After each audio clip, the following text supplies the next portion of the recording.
All right, so some of your SQ5 faders are failing.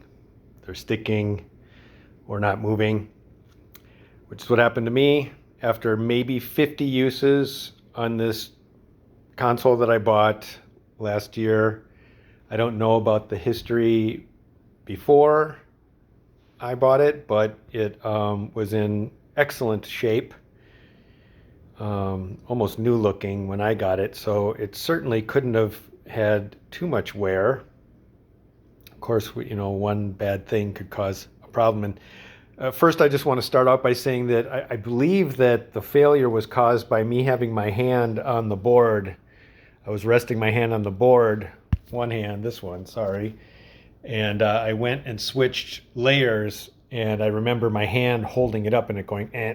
Now, I don't know if that actually caused it because I didn't notice if the failure had happened after that incident. I don't think that it did, but I'm pretty sure that it contributed to the problem.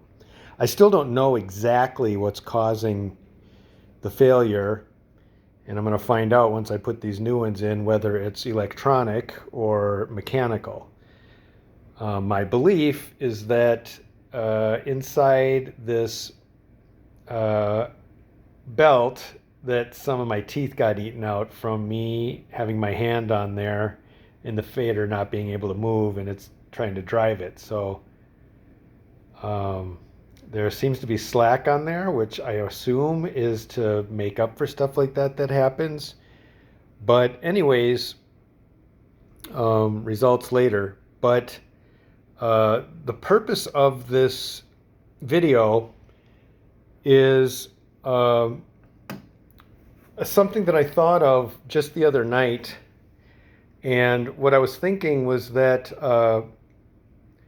that oftentimes the belief is that the faders are sticking because of corrosion, et cetera, inside the sliding mechanism here. And you can hear there's some friction in there, which I'm assuming is the wiper, the electronic part of this right here.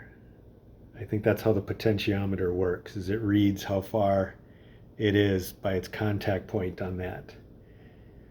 So, and that's where you get like scratchiness from a knob potentiometer, or faders for that matter, when you start getting some stuff building up on the, you can't see it, but on the other side of this conductor inside there.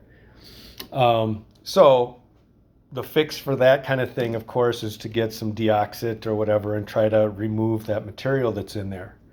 Anyway, so, doing a deep dive, there isn't much on the internet about repairing these things as far as having the sticking faders.